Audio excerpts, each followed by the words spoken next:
Olá, é um prazer ter você conosco novamente nesse novo estudo, hoje o 8º estudo da Palavra de Deus, como nós estamos acompanhando esse guia de estudo aqui, falando sobre Esdras e Neemias. É um prazer ter você conosco. Eu quero te fazer também um convite para você se inscrever no nosso canal, ajude a divulgar esse canal, compartilhe, dê o seu joinha, ative o sininho para que você possa estar recebendo os nossos vídeos. Vão ter vários outros vídeos novos, nós temos vários vídeos lá também. É importante você dar uma passada nessa página aí, no nosso canal, e assistir também os demais vídeos também, tá ok? Hoje nós temos um estudo muito importante, que vai falar sobre a aliança de Deus com a humanidade, a aliança de Deus com o seu povo. Eu quero, neste momento, pedir que você comigo me acompanhe na oração, para nós falarmos com Deus, para que Ele possa nos iluminar e nos dar a certeza da sua presença e o esclarecimento da palavra. Oremos.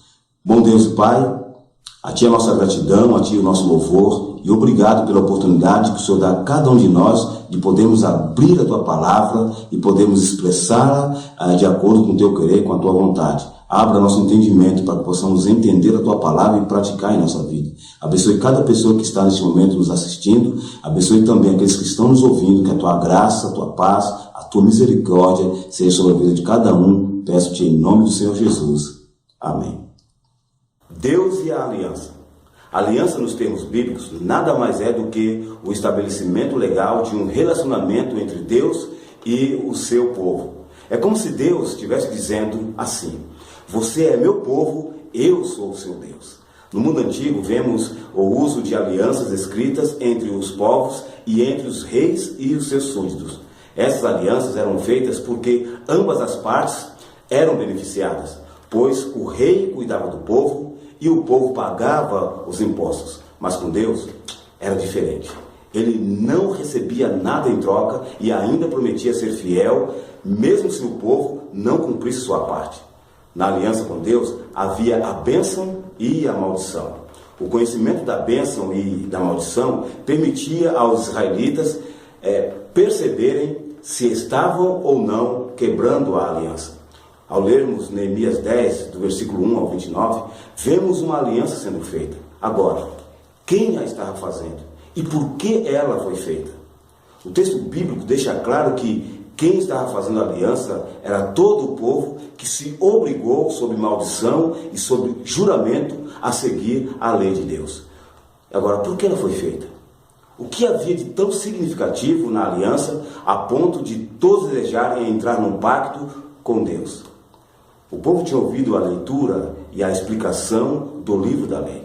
E o que eles notaram foi que Deus, desde o princípio, havia feito uma aliança com o seu povo. E que o povo sempre quebrava a aliança e que Deus sempre permanecia fiel à mesma.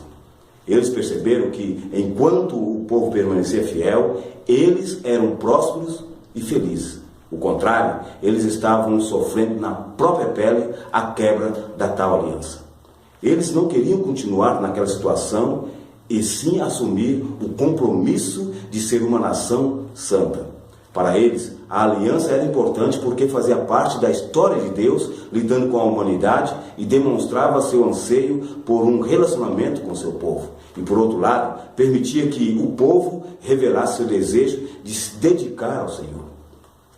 Eles perceberam na leitura da Torá que a história da criação, em Gênesis 1 e 2, revela não apenas a origem dos primeiros seres humanos, mas também o relacionamento entre eles e Deus e de uns para com os outros. No entanto, o pecado rompeu todos esses relacionamentos. O pecado é a separação entre o Criador e a sua criatura, trazendo a descriação, ou seja, trazendo a morte. Eles entenderam que, após a queda do homem, a linhagem de Adão se dividiu e Caim escolheu o mal e Sete seguiu a Deus. Mas a história mostrava para eles que, infelizmente, o mundo seguiu mais o mal do que a Deus. E a descendência dos fiéis se tornou muito pequena.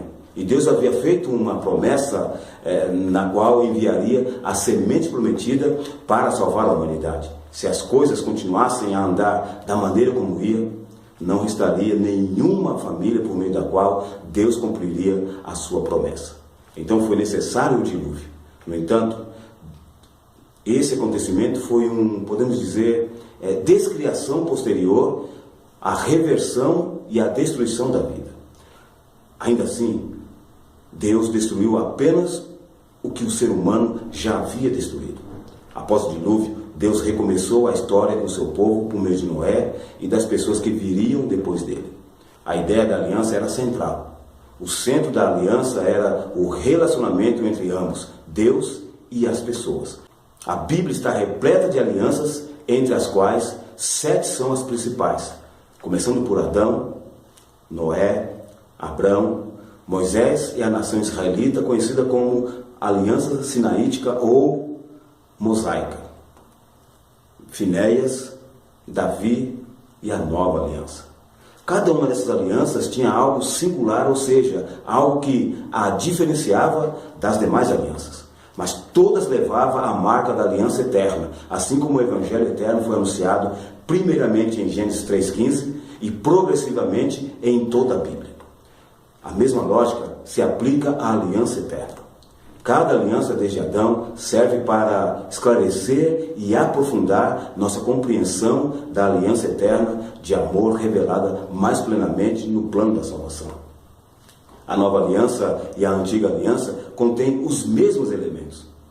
E o primeiro elemento é santificação. O segundo, reconciliação. O terceiro, missão. E o quarto, justificação. Os estudiosos da Bíblia reconhecem que existe uma estrutura típica para as alianças bíblicas. E essa estrutura era a maneira de Deus se comunicar com o povo. A estrutura era a cultura do povo. Ou seja, Deus se comunicou com o povo de uma forma que o povo, em sua cultura, pudesse entender a Deus. A cultura são os costumes de um povo. E em relação às alianças comuns, no povo de Israel, havia as seguintes partes: declaração preliminar, quem é Deus, o prólogo histórico, o relacionamento passado definido, determinações ou leis, bênçãos e maldições, testemunhas, provisão especial ou sinal da aliança.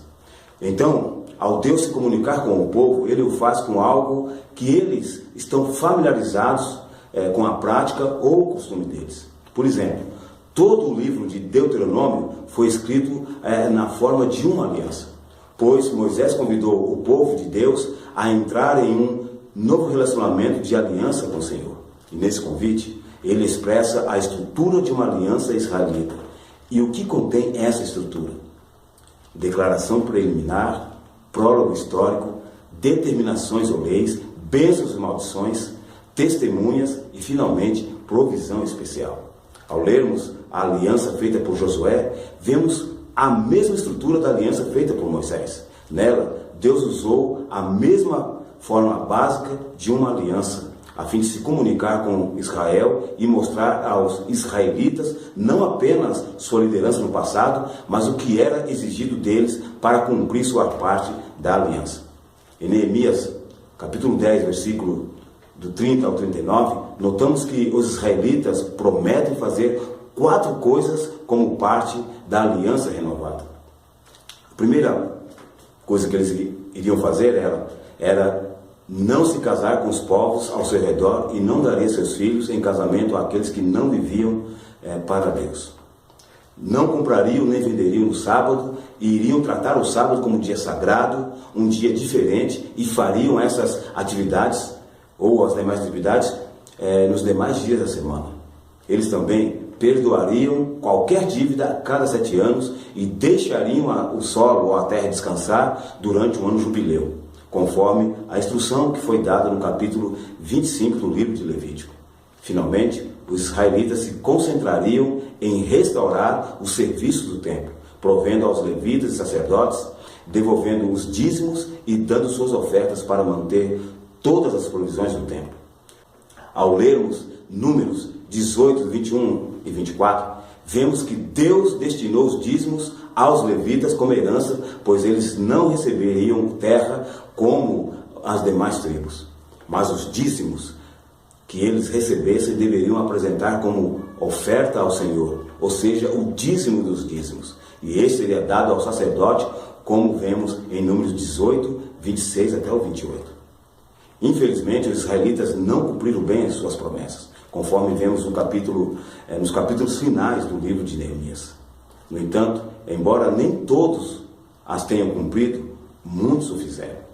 Com a ajuda de Deus e mantendo o foco nele, é possível desenvolver hábitos corretos e firmar-se no caminho certo. Para os israelitas, o templo era de fundamental importância e por isso prometeram cuidar dele.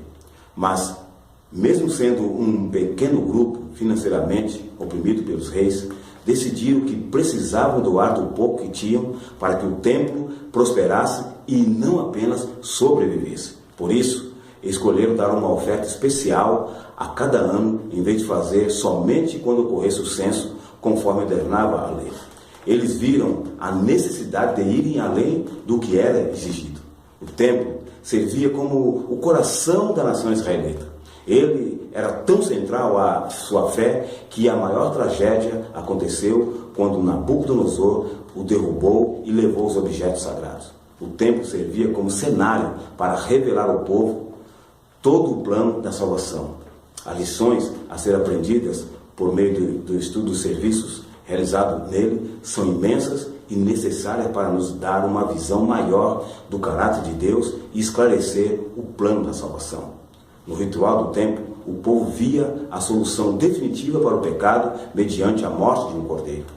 Quando Jesus morreu na cruz, essa solução foi providenciada. Além disso, por meio do serviço anual do dia da expiação, o povo aprendia que Deus tem, em última instância, um plano para acabar com o mal e o pecado para sempre. Quando Deus prometeu a Abrão que lhe daria por herança a terra de Canaã, Abrão perguntou: como saberei que hei de possuí-la? Deus então usa um costume que Abrão tinha quando morava em Ur dos Caldeus, que ao fazer uma aliança ou um pacto entre duas partes, trazia uma variedade de animais para dividir ao meio. E sempre que era feita uma aliança ou pacto, uma das partes sempre era desobrigada de cumprir a aliança por ser soberano, ou seja, ser maior do que a outra parte. Mas na maioria das vezes as alianças eram feitas pelos senhores e os seus servos. O servo então tinha que, dependendo de quão rico ele fosse, trazer uma variedade de animais, como Deus pediu a Abraão que o trouxesse. Deus pediu para Abraão que ele trouxesse uma novilha, uma cabra e um cordeiro, cada qual de 3 anos, além de uma rolinha e um pombinho. O ritual consistia em o servo cortar os animais ao meio e colocá-los um em frente ao outro, como que fazendo um caminho. E depois, ele mesmo tinha que andar entre os animais e dizer a seguinte frase: que seja feito a mim como foi feito a esses animais, se eu quebrar a aliança. O soberano não andava entre os animais, por isso era feito apenas por aquele que tinha menos status no relacionamento. Então, neste caso específico, quem teria que andar entre os animais cortados ao meio, sem dúvida, era Abrão. Abrão deveria ter andado entre os animais partidos como um servo. Embora se esperasse que essa atitude concluísse a história e que a aliança tivesse completa, Deus não terminou a ratificação do concerto ali. Quando o sol se pôs, Abrão de repente viu um fogareiro fumegante e uma tocha de fogo passar por entre os pedaços. No Antigo Testamento, Deus é representado por meio de fumaça e de fogo. O que essas coisas significam? O próprio Deus andou entre os pedaços. Ele não esperou que Abrão passasse e fizesse o juramento. Foi o próprio Deus quem prometeu: se eu quebrar a aliança, posso ser cortado ao meio como esses animais. Deus nunca quebrou a sua aliança. Foram os seres humanos que a quebraram repetidas vezes e no fim foi Deus quem se dispôs a ser cortado na cruz e demonstrar sua fidelidade e incrível amor. Se você tiver a oportunidade, dê uma olhada no seu certificado de batismo e veja os votos ou aliança que fizeste com Deus por ocasião do seu batismo. E reflita se você tem cumprido os seus votos ou a sua aliança que você fez com Deus. Deus quer nos restaurar a si mesmo. Apesar de rompermos o relacionamento com Ele, o Senhor continua trabalhando para consertar. Ele quer fazer a aliança conosco a cada dia. E hoje é o momento também de você renovar essa aliança com Deus. Deus ele é benigno, ele é bondoso. E a parte dele, a aliança, ele tem cumprido fielmente. Que você também aprenda a cumprir a parte que te corresponde na aliança feita com Deus. Que o bom Deus te abençoe. Que você possa assumir esse pacto e cumprir na sua vida. Que o bom Deus te abençoe. Que o bom Deus te guarde. Que a sua vida seja próspera e feliz. E que Deus te abençoe. Esse é o meu desejo, esta é a minha oração. Até o nosso próximo encontro, se Deus quiser. Fique na paz, fique com Deus.